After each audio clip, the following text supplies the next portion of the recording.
If you want to practice observational drawing and really focus on light and shadow, changes in value, drawing a piece of folded fabric is a great way to go. That's why you often find them in still life, draped over the side of the table, because the folds in fabric really capture light and dark so well. So that's what we're going to do today, and we're going to do it with colored pencil. You're going to need black, white, and a color of your choosing. Pick a bright color. I wouldn't use yellow, and I wouldn't use anything too dark, like a dark blue or a dark violet. Draw an outline first of your fabric in pencil, which is what I have here. I would love to see you drape a piece of fabric somewhere in your house.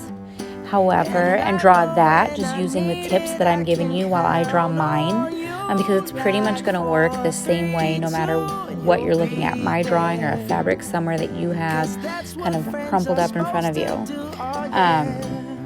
But do what feels comfortable. So if you need to go back and pause when I held that picture up so that you can kind of draw the same outline that I have, or if you want to go to the end and kind of look and then draw the outline of my fabric, you can do that too. If your fabric has any kind of pattern in it or it's not the same color that you're using, that's fine. I would recommend for the first time you're doing this activity to not draw the pattern and to just stick with one color. And what you're really looking for is the folds in the fabric. So we're actually starting right now with the black. And like I said, what I'm doing right now is I'm looking for the folds in the fabric. So I'm putting down a really, really, really light shading of black. And this is only our first shading of black. We're going to do a second round. So with this first shading, I'm just trying to find all of the places where it's darker on my fabric because there's a lack of light or there's a shadow. And so this part is really just about the observation and looking for all the areas where it's darker, not really how much darker it is, not the change in value. We're going to do that next. So whether you're following along with my video or you're looking at a piece of fabric yourself, go ahead and add black first, where all of the shadows would be. And my advice is do it lightly because we can always go darker. It's really hard to get lighter. Say goodbye. You know you can't count on me like 1, 2, 3. I'll be there. And I know when I need it, I can count on you like 4, 3, 2, and you'll be there. 'Cause that's what friends are supposed to do, oh yeah. Ooh, ooh. Okay, so I think I've done a pretty good job of kind of observing and identifying all of the places where there's a shadow in my fabric. There's a fold where the color gets darker, not because of a change of color in the actual fabric itself, but because of a change of color where there's not as much light reflecting off the fabric. So now I'm going to go back and I'm going to look for the changes in value, meaning I'm going to look for where it's darker and where it's lighter.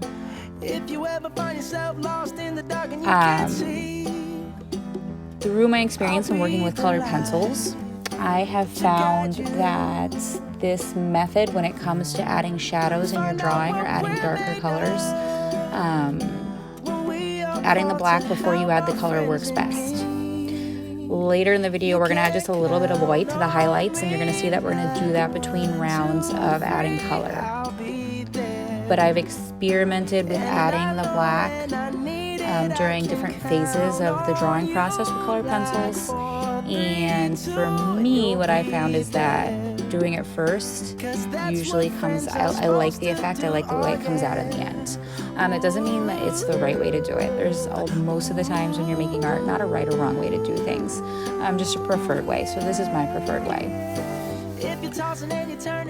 So while I'm looking for the darker spots, I don't want it to be aggressive with the edges, meaning I don't want to just add shapes where it's darker, I want to have a change in value or a transition, so that where it's a deep fold in the fabric, it's really dark in the middle, and then it kind of gradually gets lighter as it works its way out.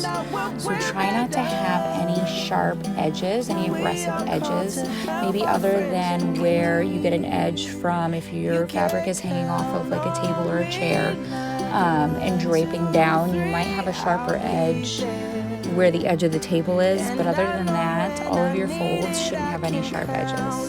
So now there's my fabric with a change in value. Okay, we are moving on to adding color.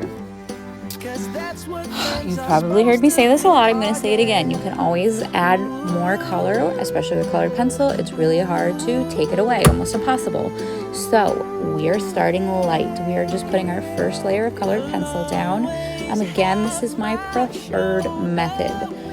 Some colored pencil artists might get right in there and they know that they want a really dark color in the ends, and they know they're only working with 3 colors, the black, which they're pretty much done with, We'll go back and do a little touch up. We're gonna add a little bit of white, but pretty much all of our color is going to be the color that you chose. So you can just apply a lot of pressure and get it really dark. However, again, I like to work in layers. I just feel like I have more control that way. So there's my first layer. Now as I work on my second layer, which you can see here, I am looking for highlights. I'm looking for the parts of the fabric that are facing the light the most, and so there's a lot of light reflecting off of the fabric there. And I'm kind of working around those areas, and I'm kind of skipping them on my second layer of color. This is not my last layer of color, and those areas will get a little bit more color, but we're going to work in some white to kind of brighten them up.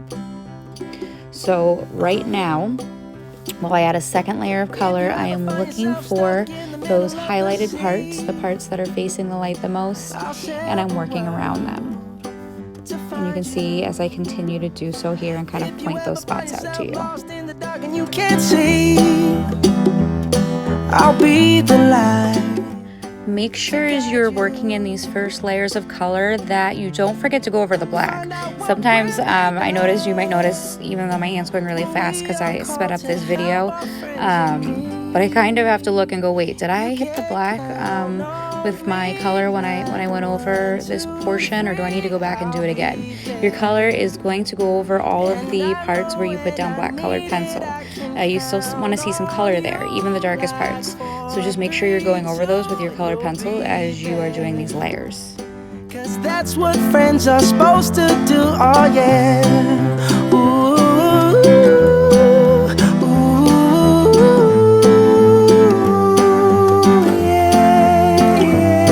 if you're tossing and you're turning and you just can't fall asleep. I'm going to add one more layer of color, but before I do, I'm going to touch my highlighted areas with just a little bit of white, and that's just going to help create a smoother blend or transition from a lighter to darker color. It's just going to keep everything smooth. So the white is going not only in the parts where I left it lighter, but also kind of moving out and orbiting out around those highlighted areas. So kind of like what we talked about earlier, there aren't any sharp lines, but it's more of a gradual transition from light to dark.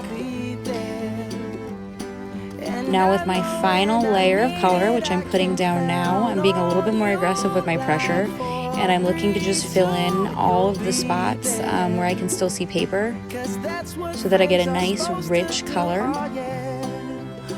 I'm going to go over the whites and blacks again, where I put down white and black color previously. And there's going to be times where I'm going to, usually what happens is I look and I feel like the line is too sharp where my color is changing from darker to lighter. So I might pick up my black or my white pencil and just lightly try to create a more gradual transition from light to dark. Which is what I'm doing here. I'm just trying to very, very lightly smooth out that transition of color so it's not quite so sharp. So the majority of my work is being done now with my colored pencil, and I want this to be my final layer.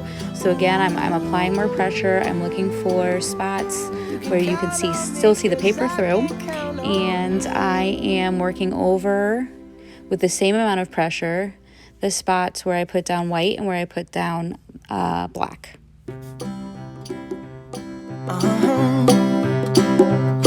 If you ever find yourself stuck in the middle of the sea, I'll sail the world to find you.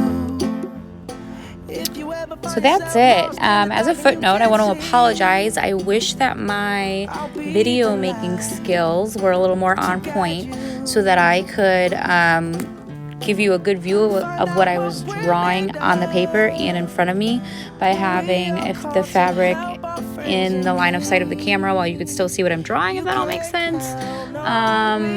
But I couldn't figure out how to do that well yet. And I wanted you to be able to see close up what I was doing on paper. So again, follow along, and if you want, you can just draw this piece of fabric, or I encourage you to hang up your own.